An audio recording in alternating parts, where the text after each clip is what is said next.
Superstar Ravi Sharma আৰু বঙ্কিম শইকীয়াক দেখা পোৱাৰ সম্ভাৱনা গঢ়ি উঠিছে এইবাৰ এখন নতুন অসমীয়া চিনেমাত।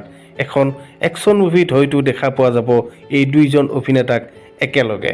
নমস্কাৰ বন্ধু বান্ধৱীসকল, স্বাগতম জনাইছোঁ ঋষি এণ্ড এম ডি চেনেলৰ এটা নতুন ভিডিঅ'লৈ। ভিডিঅ'ৰ পৰৱৰ্তী অংশলৈ যোৱাৰ আগতে আমাৰ চেনেলত যিসকল প্ৰথমবাৰৰ বাবে আহিছে তেওঁলোকক অনুৰোধ কৰোঁ নতুন নতুন খবৰৰ বাবে ঋষি এণ্ড এম ডি চেনেলটো যাতে ছাবস্ক্ৰাইব কৰি দিবলৈ কোনেও নাপাহৰে। এতিয়া চাওঁ আহক ৰবি শৰ্মা আৰু বঙ্কিম শইকীয়াক কেনেকৈ দেখা পাম আমি একেলগে, আৰু কেনেকৈ গম পাইছোঁ আমি এই সকলো কথা কৈ আছোঁ আপোনালোকক। এক ভিডিঅ'ত দেখা পোৱা গৈছে অভিনেতা ৰবি শৰ্মা আৰু বঙ্কিম শইকীয়াক একেলগে একশ্যনৰ ৰিহাৰ্চল কৰি থকা, আৰু এই ভিডিঅ'ৰ পৰাই অনুমান কৰিব পৰা গৈছে যে হয়তো এই দুইজন অভিনেতাক আমি অতি সোনকালেই দেখা পাম ৰূপালী পৰ্দাত। চাওঁ আহক সেই বিশেষ ভিডিঅ'টো।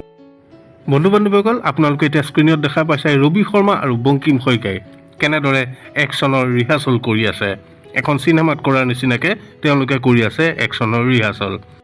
এই ভিডিঅ'ৰ পৰা অনুমান কৰিব পাৰি যে অতি সোনকালে হয়তো আমি দুইজন অভিনেতাক একেলগে দেখা পাম এখন একশ্যন মুভিত। দুইজন অভিনেতাক একেলগে চিনেমাত দেখিবলৈ পালে কেনে লাগিব কমেণ্ট কৰি জনাবলৈ একেবাৰে নাপাহৰিব। অৱশ্যে দুইজনৰ ফালৰ পৰা এই বিষয়ে এতিয়ালৈকে একো মুকলিকৈ কোৱা দেখা পোৱা নাই। আজিৰ ভিডিঅ'টো ইমানতে সামৰণি মাৰিছোঁ। ধন্যবাদ। জয় আই অসম।